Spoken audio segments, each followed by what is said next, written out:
আমাদের যারা প্রতিবেশী ছিল তাদেরকে আমরা খাবার দিতাম না, তাদেরকে আমরা কষ্ট দিতাম, যার কারণে আজকে জাহান্নামের সাফারের ভিতর উপস্থিত হয়েছি। নাউজুবিল্লাহ বলে। তার মানে কোরআন থেকে আমরা বুঝতে পারলাম আল্লাহ রাব্বুল আলামিন বলে দিয়েছেন একদল মানুষ জাহান্নামের সাফারের ভিতরে যাবে শুধুমাত্র যারা প্রতিবেশী আছে, মিসকিন আছে, অসহায় আছে, তাদেরকে খাবার না দেওয়ার কারণে, তাদেরকে ধমক দেওয়ার কারণে, তাদেরকে কষ্ট দেওয়ার কারণে তারা জাহান্নামে যাবে। এবার প্রতিবেশীর হক সম্পর্কে খলিফাতুল মুসলিমিন হযরত ওমর ফারুক রাদিয়াল্লাহু তাআলা আনহু বর্ণনা করেন, সাহাবীরা বলতেছেন, ও দুনিয়ার উম্মত, প্রতিবেশীর হক তোমরা কিভাবে আদায় করবা শোনো। আমাদের আমিরুল মুমিনিন হযরত ওমর ফারুক রাদিয়াল্লাহু তাআলা আনহু তিনি অর্ধ পৃথিবীর বাদশা ছিলেন, বলেন সুবহানাল্লাহ। একজন মুসলমান, একজন খলিফা, যিনি ইতিপূর্বে কাফির ছিল, এমন ইমানদার হয়েছে, এমন মুসলমান হয়েছে, নবীজিকে এত পরিমাণে ভালোবাসে, নবীজি ইন্তিকালের পরে এই তামাম পৃথিবীর অর্ধেক পৃথিবীর বাদশা আল্লাহ তাকে বানাই দিয়েছিলেন। অর্ধ পৃথিবীর বাদশা খলিফাতুল মুসলিমিন ওমর ফারুক রাদিয়াল্লাহু তাআলা আনহু দিনের বেলায় রাষ্ট্র পরিচালনা করতেন, কোন জায়গায় কোন সমস্যা এটা তিনি দেখাশোনা করতেন। এমনকি আমরা কিতাবের ভিতরে পড়েছি খলিফাতুল মুসলিমিন একজন বাদশা মানুষ, কিন্তু নিজে একটা সুন্দর জামা কখনো পরেন নাই, নিজে যে জুব্বাটা পরিধান করে খুতবা দিতেন, জুমার আলোচনা করতেন, ওই জুব্বাটা 18 তালিয়া ছিল, বলেন না সুবহানাল্লাহ। এমনকি তার সন্তান ঈদের দিন বাবার কাছে গিয়ে কান্না করত, ও বাবা, আপনি তো এই পৃথিবীর বাদশা, আপনার সন্তান যদি একটা ছেঁড়া জামা পরিধান করে ঈদগার ময়দানে যায়, মানুষ আমাকে খারাপ বলবে, আপনাকেও খারাপ বলবে। খলিফাতুল মুসলিমিন ওমর বলতো, মানুষ খারাপ বলে বলুক, কিন্তু আল্লাহ যদি আমাকে কিয়ামতের ময়দানে ধরে, তোমার প্রতিবেশী গরিব মানুষ জামাও পরতে পারে নাই, জামার কারণে ঈদের নামাজে যাইতে পারে নাই, তোমার সন্তানকে তুমি কেন নতুন জামা দিয়েছো, বলেন না সুবহানাল্লাহ। এমন একজন খলিফা দিনের বেলায় রাষ্ট্র পরিচালনা করেন, রাত্রি বেলা তিনি ঘুমায় না, রাত্রি বেলায় তামাম দেশের ভিতরে তিনি, মক্কার জমিনের ভিতরে, মদিনার জমিনের ভিতরে তিনি তার সমস্ত প্রকার সরকারি জামা কাপড় খুলিয়া নিজের সেরা জামা কাপড় পরিধান করে ছদ্মবেশে ওই মদিনার অলিতে গলিতে, মক্কার অলিতে গলিতে ঘুরতে থাকতো। একদিন ঘুরতে ঘুরতে দেখে মরুভূমির ভিতরে একটা টিপ টিপ করে বাতি জ্বলতেছে। খলিফাতুল মুসলিমিন হযরত ওমর ফারুক রাদিয়াল্লাহু তাআলা আস্তে আস্তে সামনে চলে গেলেন, গিয়ে দেখতেছে ওই তাঁবুর ভিতরে কিছু ছোট ছোট বাচ্চাদের আওয়াজ শোনা যায়, কান্নার আওয়াজ। কান্নার আওয়াজটা এমন যেন বাচ্চাগুলি ক্ষুধার যন্ত্রণায় কান্না করতেছে। এবার খলিফাতুল মুসলিমিন ছদ্মবেশে তাঁবুর ভিতরে প্রবেশ করছে, দেখে একজন বৃদ্ধা মহিলা, তিনিও কান্না করতেছে।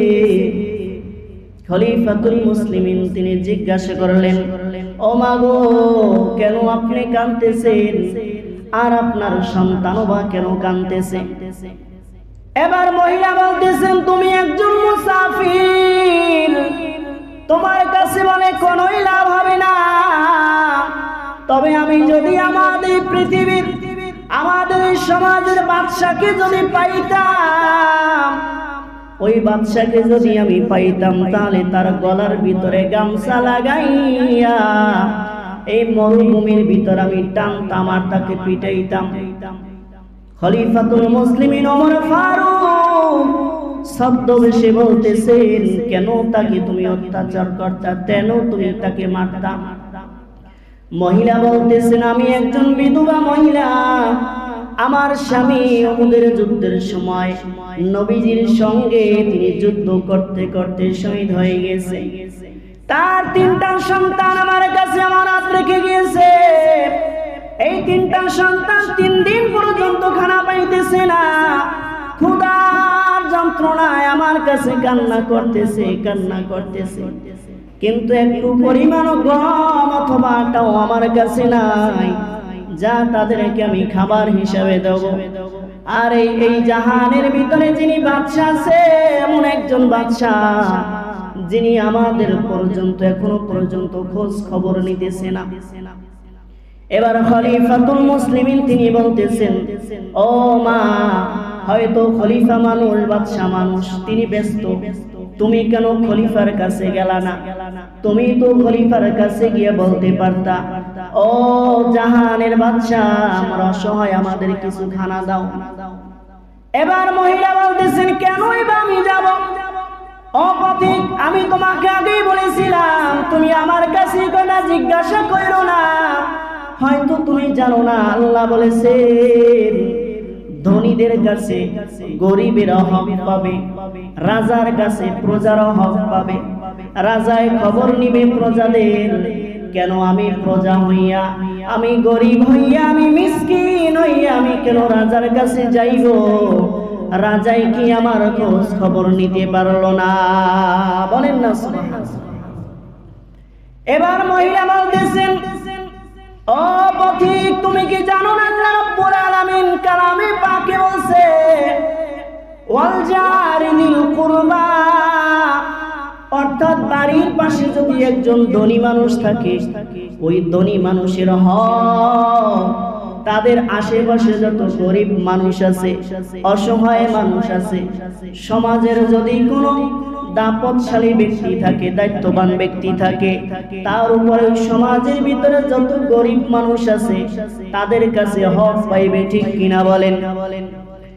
এবার খলিফাতুল মুসলিমিন মহিলার কাছে এই কথা শুনিয়া কান্না করতে করতে রাষ্ট্রের ভিতরে দৌড়ে দিছে। ওই রাত্রে গভীরের ভিতরে তার খাদেমকে বলতেছেন, ও খাদেম, তাড়াতাড়ি আটার বস্তাগুলি আমার মাথার উপরে দাও। সাহাবীরা বলতেছেন, ও খলিফাতুল মুসলিমিন, আপনি নবীর সাহাবী, অর্ধ জাহানের বাদশা, কেন আটার বস্তা কেন আপনার মাথায় উঠাইবেন? আমাদেরকে দেন, আমরা পৌঁছিয়ে দেই। ওমর বলতেছেন, ও আমার সাহাবীরা শোনো, আজকে যদি আটার বস্তা আমার মাথায় না উঠাই, কিয়ামতের ময়দানে ওই গরিব দুঃখীরা কিয়ামতের ময়দানে আমার মাথার উপরে জাহান্নাম উঠাইয়া দেবে, ঠিক কিনা বলেন? ওমর ফারুক রাদিয়াল্লাহু তাআলা আনহু আটার বস্তা নিয়া ওই ঘরের ভিতরে যাইয়া সন্তানদেরকে নিজ হাত দিয়ে রুটি বানাইয়া ওই বাচ্চাদেরকে খাওয়াইতেছে, মহিলাকেও খাওয়াইতেছে। এবার মহিলা তাকিয়ে তাকিয়ে দেখতেছে, ওই পথিকের চোখ দিয়ে পানি ঝরাইয়া ঝরাইয়া পড়তেছে। মহিলা ডাক দিয়ে বলতেছেন, ও বাবা, তুমি কে আমি তো জানি না, তবে এই জাহানের বাদশা যদি বর্তমান যিনি বাদশা আছে তিনি না হইয়া যদি তুমি হইতা, তাহলে গরিব দুঃখী ভালো থাকতো। সুবহানাল্লাহ। খলিফাতুল মুসলিমিন নিজের পরিচয়টা দিবি ঠিক তখনই বলতেছে, না না, আমার পরিচয় এখন দেব না। মহিলাকে বলতেছেন, ও মা, তুমি আগামীকাল এই অর্ধ জাহানের যিনি বাদশা আছে তার দরবারে আরো কিছু সাহায্যের জন্য যাবা। এবার মহিলা যখন রাষ্ট্র দরবারে গেল, গিয়ে দেখে আগামী ওই গতদিন যে মুসাফির তার কাছে গিয়েছিল, ওই মুসাফির দেখে রাষ্ট্রের চেয়ারের ভিতরে তিনি বসা আছে, বলেন সুবহানাল্লাহ।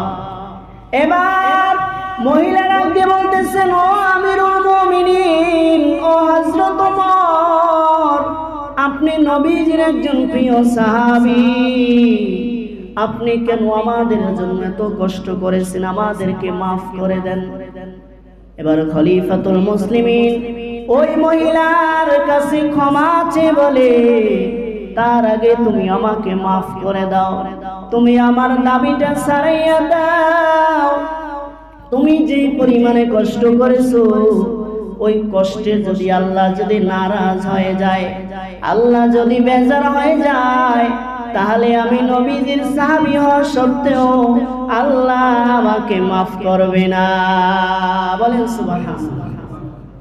এবার বিশ্ব নবীজি বলতেছেন, ও আমার সাহাবীরা, একজন সাহাবী নবীদের কাছে প্রশ্ন করতেছেন, ইয়া রাসূলুল্লাহ, আমি কিভাবে বুঝবো আমি একজন ভালো মানুষ, আমার ব্যবহার সুন্দর, আমি একজন জান্নাতি মানুষ, এটা আমি কিভাবে বুঝবো?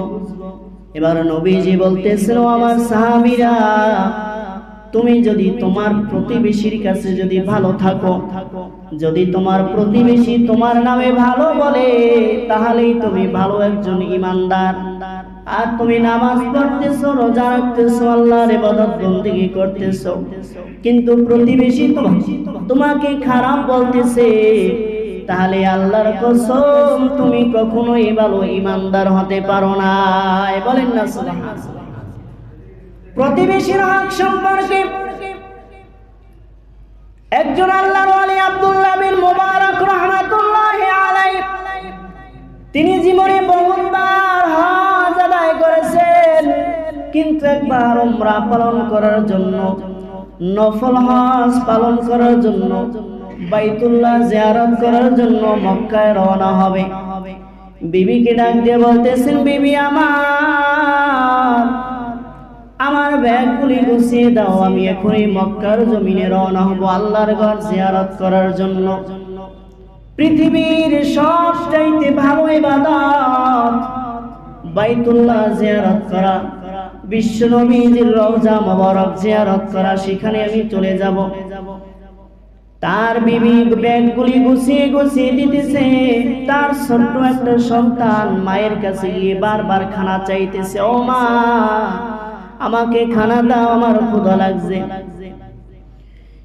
আব্দুল্লাহ বিন মুবারক বলতেছেন, ও বাবা, তুমি যাও তোমার প্রতিবেশী চাচি আম্মার কাছে গিয়ে বলো, ও চাচি আম্মা আমাকে একটু খাবার দাও, আমার বাবা হজে যাওয়ার জন্য রওনা হইবে, যার কারণে আমার মা এখন আমাকে খাবার দিতে পারতেছে না। প্রতিবেশী চাচি আম্মা বলতেছে, বাবা, আমরা ঘরের ভিতরে যে গোশত রান্না করতেছি, এই গোশত তোমাকে আমরা দিতে পারবো না। বাচ্চাটা বলতেছেন, চাচি আম্মা আমাকে একটু গোশত দেন, আমি খাবো। ওই প্রতিবেশী বলতেছেন, না তোমাকে দেওয়া যাবে না, তুমি চলে যাও বাড়ি। সন্তানটা আব্দুল্লাহ বিন মুবারকের কাছে গিয়ে বলতেছেন, হে বাবা, আমার প্রতিবেশী আমাকে খানা দেয় নাই, বরঞ্চ আমাকে কথার দ্বারা আঘাত করেছে, কষ্ট দিয়েছে।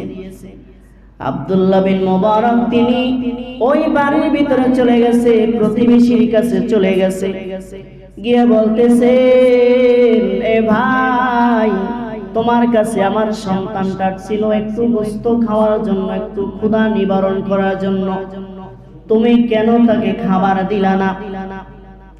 ওই ব্যক্তি কান্না করে বলতেছেন, ওগো হুজুর, ও আব্দুল্লাহ বিন মুবারক, আপনি জামানার বড় একজন মুহাদ্দিস, আপনি বড় একজন আল্লাহর ওলি, আপনার সন্তানকে যদি একটু গোশত আমি দিতে পারি, একটু খাবার যদি দিতে পারি, এটা তো আমার ভাগ্যের বড় একটা ব্যাপার।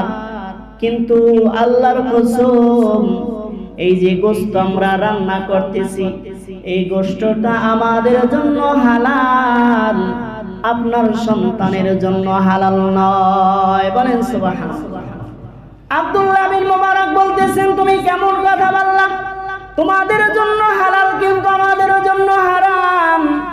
এবার ওই ব্যক্তি একটি দিয়ে বলতেছেন, ও হুজুর, আমার বাচ্চা 2 দিন পর্যন্ত না খাওয়া অবস্থায় ঘরের ভিতরে কান্না করতেছে। আমাদের ঘরের ভিতরে কোনো খানা ছিল না, কোনো টাকা পয়সাও ছিল না, একটু পানিও পর্যন্ত ছিল না, যার কারণে আমাদের এই বাচ্চা 2টা কান্না করতেছে। আমি বাবা হয়ে এটা সহ্য করতে না পেরে আমি নদীর কিনারায় চলে গিয়েছিলাম। নদীর কিনারায় গিয়ে দেখি একটা মরা গরু আসতেছে। ওই মরা গরুটার ভিতর থেকে আমি এক টুকরো গোশত কাটিয়া আমাদের বাচ্চার জন্য নিয়ে আসছি। আর ওই মরা গোশত আমার সন্তানের জন্য রান্না করতেছি। আমার সন্তানও জানে না, আমার বিবিও জানে না যেটা মরা একটা গরু। কিন্তু কি করব ও আব্দুল্লাহ বিন মুবারক, আল্লাহ তো বলেই দিয়েছে যখন একটা মানুষের জীবন যায় তখন মরা জিনিস খাওয়া তখন জায়েজ হয়ে যায়, কারণ তার জানটাকে আগে বাঁচাইতে হবে, ঠিক কিনা বলেন? এবার আব্দুল্লাহ বিন মুবারক বলতেছেন, এই কথাগুলি আমি যখন শুনলাম, আমি একজন আল্লাহর ওলি, জামানার বড় একজন বুজুর্গ, আমি দৈনিক তাহাজ্জুদ করি, কিন্তু যখন আমি শুনলাম আমার প্রতিবেশী মরা গরুর গোশত খাইতেছে, খানা পাইতেছে না, ঠিক তখনই আমি দাঁড়ানো অবস্থায় বসে পড়লাম।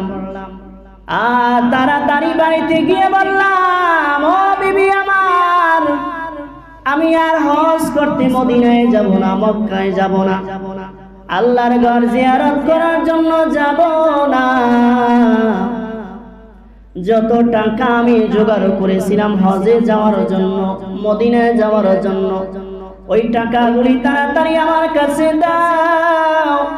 আমার প্রতিবেশী, আমার ভাই, আমার হজের টাকাগুলি আমি তাকে দান করে দিব। বলেন না সুবহানাল্লাহ। এবার আব্দুল্লাহ বিন মুবারকের সাথে যত সহপাঠী ছিল তারা বলতেছিল, আব্দুল্লাহ বিন মুবারক চলো বাইতুল্লাহ জিয়ারত করার জন্য চলো। আব্দুল্লাহ বিন মুবারক বলতেছেন, না, আমি বাইতুল্লাহ জিয়ারত করার জন্য এবারে যাইতে পারবো না, আমি আল্লাহর ঘর জিয়ারত করার জন্য এখন আর যাইতে পারবো না, তোমরা চলে যাও। তাদের সহপাঠীরা মক্কার জমিনে চলে গিয়েছে। মক্কায় গিয়ে যখন বাইতুল্লাহ জিয়ারত করবে, বাইতুল্লাহ জিয়ারত করার সময় দেখতেছে আব্দুল্লাহ বিন মুবারক ওই সহপাঠীদের সামনে, এমনকি তামাম মক্কাবাসী সমস্ত মানুষের সামনে গিয়ে নিজ হাতে বাইতুল্লাহ ধরে ধরে তওয়াফ করতেছে। এবার সহপাঠীরা দেখতেছে আমরা সাফা মারওয়া পাহাড়ে যখন যাইতেছি, তখনও দেখতেছি আমার ওই আব্দুল্লাহ বিন মুবারক আমাদের সামনে সামনে সাই করতেছে। মদিনায় যখন বিশ্বনবীর কবর, বিশ্বনবীর রওজা মোবারক জিয়ারত করতেছি, আমাদের সামনে দেখি আব্দুল্লাহ বিন মুবারক জিয়ারত করতেছে। বলেন সুবহানাল্লাহ। দীর্ঘদিন পরে যখন সহপাঠীরা তাদের বাড়িতে চলে আসলো, আব্দুল্লাহ বিন মুবারকের কাছে আয়েশা বলতেছে, ও আব্দুল্লাহ বিন মুবারক, তুমি একজন ভালো মানুষ, আমাদের সাথে বেঈমানি না করলেও তুমি পারতে, তুমি কেন আমাদের সাথে গেলা না? তুমি একা একা কেন বাইতুল্লাহ জিয়ারত করতে গেছো? এবার আব্দুল্লাহ বিন মুবারক বলতেছে, আল্লাহর কসম, আমি বাইতুল্লাহ জিয়ারত করতে যাই নাই, মদিনায়ও যাই নাই। ওই লোকগুলি বলতেছে, আমরা সরাসরি তোমাকে দেখেছি, আমাদের সামনেও যাইয়া তুমি বাইতুল্লাহ জিয়ারত করতেছো। সুবহানাল্লাহ। এবার ওই রাত্রিতে আব্দুল্লাহ বিন মুবারক স্বপ্ন যুগে দেখতেছে, ও আব্দুল্লাহ বিন মুবারক, এই পৃথিবীর জমিনে আল্লাহর ঘর তাওয়াফ করা, আল্লাহর ঘর জিয়ারত করা, নবীজির রওজা মুবারক জিয়ারত করা কত বড় ভাগ্যের বিষয়। আল্লাহর পেয়ারা বান্দা হয়ে যায় ওই বান্দা। কিন্তু তার চাইতে প্রতিবেশীর হক আল্লাহ বেশি রেখেছেন। তুমি যখন হজের টাকাগুলি তোমার প্রতিবেশীকে দান করাইয়ে দিছো, দান করে দিছো, আল্লাহ এত পরিমাণে খুশি হয়ে গেছে, এত পরিমাণে খুশি হয়েছে। তুমি হজে যাও নাই, তাতে কি হয়েছে? আল্লাহ রাব্বুল আলামিন আল্লাহর তৈরি ফেরেশতা দিয়া তোমার সূরত ধইরা, তোমার আকৃতি ধইরা ওই বাইতুল্লাহ নবীজির রওজা মোবারক ফেরেশতা দ্বারা তোমার আকৃতি দিয়া জিয়ারত করাই দিছে। বলেন না, এটা হলো প্রতিবেশীর হক। আল্লাহ রাব্বুল আলামিন এই জন্যই বলেছেন, কালু লাম নাকু মিনাল মুসাল্লিন। কিয়ামতের ময়দানে একদল জাহান্নামী বান্দারা বলবে, আমরা দুনিয়ার জমিনে নামাজ পড়ি নাই, মুসাল্লিয়া ছিলাম না, এই কারণে আমরা জাহান্নামে আসছি। আর একদল লোক ডাক দিয়া বলবেন, ওগো আল্লাহ, আমাদের টাকা ছিল, পয়সা ছিল, ধন সম্পদ ছিল, কিন্তু আমরা নিজের আপন ভাইয়ের ছেলেকেও আমরা সাহায্য করতাম না, নিজের আপন আত্মীয় স্বজনদেরকেও আমরা সাহায্য করতাম না। অনেক দূরে দূরে দূরে দূরে আমরা সাহায্য করতাম, কিন্তু নিজের আপন আত্মীয় স্বজন যে গরিব দুঃখী আছে তাদেরকেও সাহায্য করতাম না, যার কারণে আজকে আমরা জাহান্নামে চলে আসছি। ওগো মালিক, আর একবার আপনি আমাদেরকে দুনিয়া পাঠাইয়া দেন। আমাদের যত প্রতিবেশী আছে, আমাদের যত আত্মীয় স্বজন আছে, তাদের হকগুলি আমরা সঠিকভাবে আদায় করব। আল্লাহ বলবেন, ও জাহান্নামী বান্দারা, দুনিয়ার জমিনে মৃত্যু একবারই হয়, আর এই মৃত্যুর পরে যে জীবনটা দেওয়া হয়, ওই জীবনের আর কোনো শেষ নাই। সুম্মা লা ইয়ামুতু ফিহা ওয়া লা ইয়াহইয়া, সেখানে কোনো জীবনও নাই, কোনো মরণও নাই। আজকে যেহেতু জাহান্নামে চলে আসছো, ও বান্দারা, তোমাদের কাছে কি নবী রাসূল প্রতিবেশীর হক সম্পর্কে বলে নাই? দুনিয়ার মানুষেরা কি তোমাদের কাছে প্রতিবেশীর হক সম্পর্কে কিছু বলে নাই? তারা বলবে, হ্যাঁ আমাদের কাছে বলেছিল, কিন্তু আমরা এটা বিশ্বাস করি নাই। নিজের অহমিকা, নিজের অহংকারটাকে বড় মনে করেছি। গরিব দুঃখীকে আমরা আমাদের চোখে দেখতে পারি নাই। আল্লাহ বলবে, ও বান্দারা, তাহলে আজকে জাহান্নামের আগুনের ভিতরে জ্বলতে থাকো। বলেন নাউজুবিল্লাহ।